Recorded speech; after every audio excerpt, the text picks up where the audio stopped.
अगर आपका पेट साफ नहीं तो आप ब्रह्मचर्य नहीं रह सकते। आपका उदर विकार बना रहता है तो नींद, आलस, शोक, प्रमाद पर विजय प्राप्त नहीं कर सकते। उदर विकार बना रहता है तो भजन में मन नहीं लगेगा। अगर उदर में ये कब्ज बनी रही तो कई रोगों का प्रादुर्भाव हो जाएगा, आप विक्षिप्त रहेंगे, अंदर से आपको एक अशांति सी रहेगी। एक कब्ज क्यों होती है? जब लीवर की क्षमता से अधिक भोजन पालोगे, गरिष्ठ भोजन पालोगे, कब्जियत वाला भोजन पालोगे तो बना देगी। होश में सबसे कहते हैं नित्य व्यायाम जैसे भजन आवश्यक है वैसे आवश्यक है। 2-3 किलोमीटर चलना अत्यंत आवश्यक है, चाहे आप उसे अंग्रेजी में ट्रेड मिल है, हाँ ट्रेड मिल, उसमें दौड़ लो, उसमें चल लो, या भैया यहां से छड़ी उठाओ, एक रफ्तार में दौड़ती हुई जाओ केसी घाट में, यमुना जी को प्रणाम किया, फिर दौड़ते चले आओ। 20 मिनट का कार्य है। थोड़ा सा व्यायाम करो, क्योंकि शरीर के अंगों को हलचल चाहिए, एक बार पसीना आना चाहिए। हमने मोटरसाइकिल स्टार्ट करने वालों को देखा है, जब उनको चलना होता तो पहले खड़े खड़े रेस में देते ना, बस फिर आराम से बैठे चल। एक बार 24 घंटे में इसको रेस में लाना है। अगर निद्रा पर विजय नहीं, प्रमाद पर विजय नहीं, तो साधना क्या करोगे? तमोगुण में फंसे रहो। अब पेट में कब्ज है तो घोर तमोगुण रहेगा, घोर तमोगुण। चिड़चिड़ा स्वभाव, नींद, आलस्य, प्रमाद, पाठ में मन नहीं, भजन में मन नहीं, बैठने में परेशान, सब आप लोगों को अनुभव इसलिए नहीं होता कि आपका हृदय अभी पवित्र उस कोटि का नहीं है। नहीं तो एक कवल बता देगा कि अगर सहज सरल भोजन पाओ, सात्विक रोटी है, दाल है, सब्जी है, सलाद है, लाखों रुपया तुम बीमारी में खर्चा करवा रहे हो, फल सलाद ये नहीं पा सकते। अगर घर का बना हुआ पदार्थ शुद्ध हाथ का है, चलो भाई जैसा आप, लेकिन बाजार का होना चाहिए। ठीक है, बाहर हम बहुत साफ स्वच्छ बैठकर बेच रहे हैं, लेकिन बनाने वाले कैसे, उनका भाव क्या है, उनकी पवित्रता क्या है। ये जो बेचारे व्यापार नौकरी आदि में बाहर मारे घूम रहे हैं, उनको किसी न किसी तरह उदर पोषण करना है। पहली बात है हरि प्रसाद कुछ दुर्लभ नहीं, जो इच्छा करे हो मन माही। उसे ये न समझे कि भगवान प्रसन्न होकर हमें दे रहे हैं। बच्चे हो, हट करोगे खिलौना पकड़ा देंगे, खेलते रहो, जब रोगे खिलौना फेंक के फिर गले से लगा लेंगे। काहे समय बर्बाद करते हो?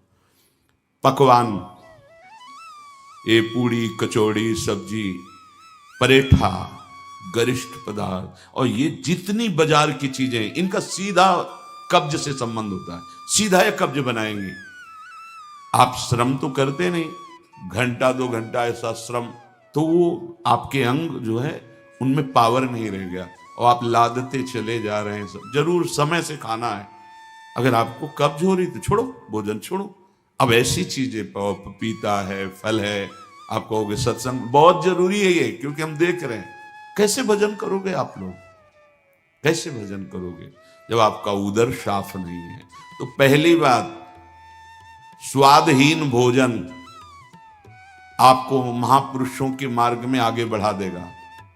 स्वादिष्ट भोजन आगे कदम नहीं बढ़ने देगा। ये लिख लो आप कागज में। जिसका भजन में आगे उन्नति करनी है तो भोजन नीरस होना चाहिए, तो भजन सरस। और अगर भोजन सरस तो लिख लो, वजन बढ़ेगा, भजन नहीं, वजन बढ़ेगा।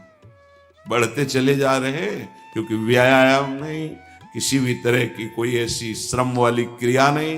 पड़े रहना है तो बस सोने का मन करेगा, पड़े रहो। प्रार्थना है, अमूल्य जीवन है, अमूल्य कृपा हो गई है। इस रसेंद्री को संभालो। सब इंद्रियां तुम्हारे वश में हो, रसेंद्री वश में ना हो तो तुम जितेंद्री नहीं माने जाओगे। और एक इंद्री केवल रसेंद्री वश में हो, आप स्वाभाविक जितेंद्री हो जाएंगे। महापुरुषों ने भजन के लिए सर्वस्व त्याग किया है, और हम भोजन के लिए भजन का त्याग कर देते हैं, श्री जी के चिंतन का त्याग। देख लो, आप देख लो। और जितना भोजन आप पाते उससे आधा लेना है आपको। इतने बड़े महापुरुष भोजन की बात कर रहे, भगवान कर युक्ताहार विहार से, तो आधा पेट भोजन गिन लो आप, अपनी रोटी और सब्जी और सब। ऐसे नहीं कि रोटी में तो गिन के चल रहा है लेकिन और अगले पदार्थ जो हैं वो नहीं।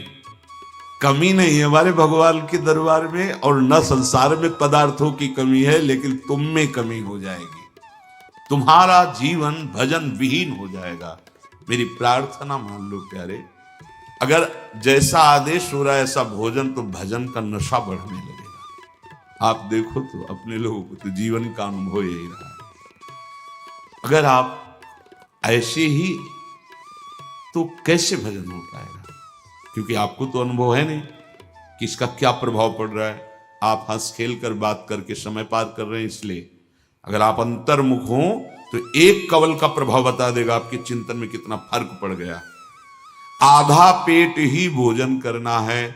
आपके पास जितने भी बैठे हैं, अब तो व्यवस्था है जीवन, आप देखो तो बाल भोग पास हो, आप राजभोग पाओ, आप शयन भोग पाओ, थोड़ा थोड़ा ले लीजिए। भजन करना है, प्राणों का पोषण करना है, भजन करना है। तो आधो उदर अन्न सो भरे, ठीक, आधो में आधा जल और आधा छोड़ दे वायु के लिए। यहां जलवायु से तो मतलब नहीं है, पूरा यहां तक पूरा ऐसा, फिर कहेंगे एसिडिटी बन रही, कब्ज बन रही, भजन होगा। ये बहुत आवश्यक है, इसलिए हम इस विषय की चर्चा कर रहे हैं। आप लोग इस पर ध्यान दीजिए, नहीं दोगे तो आपका भजन नहीं बन पाएगा। और आगे सावधानी के लिए करें, आपको व्यायाम करना है, 10 मिनट कर लीजिए आप व्यायाम, और 2-3 किलोमीटर पैदल चलिए। उपासक का चेहरा अग्नि ज्योतिमय, ज्योतिमय। ऐसा नहीं कि वो सांवला रंग है तो खिल नहीं पा रहा, नहीं, ब्रह्मचर्य और नियम, ऐसे कमल के फूल का जैसा चेहरा हो जाता है, उसका खिल जाता है चेहरा। मुख प्रसन्न तन तेज विराजा, कीन्हे रामचंद्र कर काजा। आधा अन्न और जो आधा बचा उसमें आधे में जल, 3 लीटर जल प्रत्येक शरीर को चाहिए ही चाहिए। उससे शरीर की गर्मी तेजाब लघु शंका से निकलती है और वो कब्ज तोड़ने में सहायक होता है। प्रातः पहला जल बिना कुल्ला किए पीना चाहिए, बिना स्नान आदि किए, शौच के पहले जो हमें जाना है, तो हम उसे नियम दिए कम से कम 500 ग्राम, इसके ऊपर आप जितना ले सके जल, वो भी गुनगुना, मतलब थोड़ा अच्छा गर्म होना चाहिए कि आप आराम आराम से पी सकते हो, पर गर्म है। और वज्रासन में बैठ के, अभी देखो कब्ज नष्ट होती है कि नहीं, बहुत जिसकी कब्ज बन रही, रोज शाम के गर्म जल या गर्म दूध से बताया है कि आप 1 चम्मच छोटी हर पिसी हुई, 1 चम्मच ईशबगोल की भूसी महीनों लो, सालों लो, वो आपकी आंतों को परिपक्व करके फिर ऐसे कर देगा कि फिर आपको औषधि नहीं चाहिए। ये बहुत साधक के बचाव पक्ष की औषधि है। नहीं आप जैसे एकदम कोई ऐसा कड़ा चूर्ण लें तो आपके ब्रह्मचर्य पर घात हो जाएगा। ये सब अनुभव की बातें हैं। जल आवश्यक है आपकी स्वस्थता के लिए, और वायु आवश्यक है। आधा अन्न और आधे से आधा जल और आधा खाली जो श्वास के। यहां तो बस सावधानी रखो, ये अन्न बढ़ता चला जाएगा आपका खुराक, आपको पदार्थ और अच्छे अच्छे मिलेंगे, क्योंकि आप भगवत प्राप्ति के मार्ग में चले हो, कोई कमी नहीं रहेगी। ये मत सोचो कि ये बर्बाद हो जाएगा, नहीं, तुम अपने बर्बाद होने को बचाओ। अगर एक दिन तुमने ज्यादा ले लिया, बच गया है तो, लेकिन आप अपने उदर में मत डालो, समझो हमारी बात। बहुत से जीव जंतु हैं, बहुत, आप उतना ही लो जितना आप पा सकते हो। अरु जो परालब्ध शो आवे, ताही को सुख शो बरतावे। भगवत इच्छा से जो आपको मिले, रूखा सूखा, आपकी इच्छा नहीं होनी चाहिए। देखो इच्छा नहीं है, इच्छा रहित होकर के कुछ भी मिल जाए वो आपको बांध नहीं पाएगा, पक्का। और अगर पकवान आदि मिलता है तो जितना भोजन पाते थे उससे भी आधा कर दीजिए, कभी नुकसान नहीं होगा। लेकिन जितना हम भोजन पाते हैं, जब पकवान आदि मिलते हैं तो उससे डबल कर लेते हैं। बुद्धि है, इसको दबकाओ, कुछ नहीं, उन्हें पूरा जीवन हो गया खाते खाते। बड़ा समझो समझो, हम भगवत भजन करने के लिए आए हैं, पूज्यपाद सिउड़िया बाबा जी महाराज, जब उनको भगवान नर नारायण ने उपदेश किया भगवान शंकर जी के मंदिर में, उस दिन से वो अध्यात्म स्थिति प्राप्त करने के लिए एक कवल पाते थे। एक कवल सिर्फ 24 घंटे में, ऐसे ऐसे सन वाली रोटी और इतना जो बना, एक प्राण पोषण के एक कवलन अस्थिमात्र हो रहे से छवि लगी कुटिया में, 18 घंटे पद्मासन, वर्षों सोए नहीं, लेट करके ऐसे रख लेते ऐसे, और बस उसी में थोड़ी देर ऐसे फिर बैठ गए। मेहनत की इन महापुरुषों ने शरीर राग, इंद्री राग, भोग राग, इनको विध्वंस कर दिया, तब ऊंचाई पर चढ़े। वैराग्य रहित जीवन में विषयानंद लेते हुए भगवदानंद नहीं मिलता। विषयानंद त्यागी को भी भजन का अनुराग और दिव्यताएं आती हैं। तो जो आपको प्रारब्ध से मिले उसमें बुद्धि रखनी। स्वादिष्ट और पकवान पदार्थ ही केवल अगर है हमारे भोजन में, तो जितना भोजन पाते हैं उससे आधा पाएंगे, और एक बार उपवास करेंगे, दूसरे टाइम पच जाएगा। आप लोग सावधान रहिए। जितनी सुविधाओं के भोक्ता बनोगे उतना ही अंतः स्थिति में तुम कमजोर होते चले जाओगे। आप भी बहादुर हो, संसार के मार्ग का त्याग करके, विषयानंद का त्याग करके भगवदानंद में चले हो तो चलो। इच्छा रहित कुछ भी पाओगे, बंधोगे नहीं। जो प्रारब्ध सो आवे, ताही को सुख सो बरतावे। सुख पूर्वक जितना पचा सकते हो या जो स्वीकार करो, वो केवल होश में विवेक के द्वारा प्रारब्ध के अनुसार भोगा सकते हैं, लेकिन वो भोगवाने के लिए विवश नहीं करेंगे। विवेक के द्वारा आप उनको भोगो या दूसरों को त्याग करके दे दो।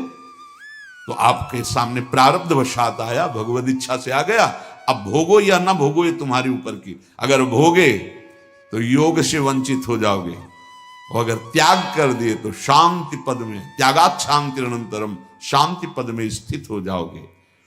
सुख है तो त्याग में है, वैराग्य में है। भगवदानंद का सुख भोग में नहीं है, राग में नहीं है। इस बात को अच्छे से देखो। समय बर्बाद करते चले जा रहे हो। दिव्यताएं नहीं, जो अध्यात्म की ऊंचाई की दिव्यता है वो आना चाहिए। आपने जीवन समर्पित किया है, आप में रंग आना चाहिए। कैसे आएगा? आप दूसरों के दोष देखते हैं, आप निंदा करते हैं, चिड़चिड़ा स्वभाव है, नाक में गुस्सा रखी हुई है। जो मनाए सो, हमारी जो बुद्धि निश्चय करे सो सत्य। ना गुरु के वचन सत्य, ना शास्त्र के वचन सत्य। तो ये संसारी पुरुष का लक्षण है, ये उपासक का नहीं है।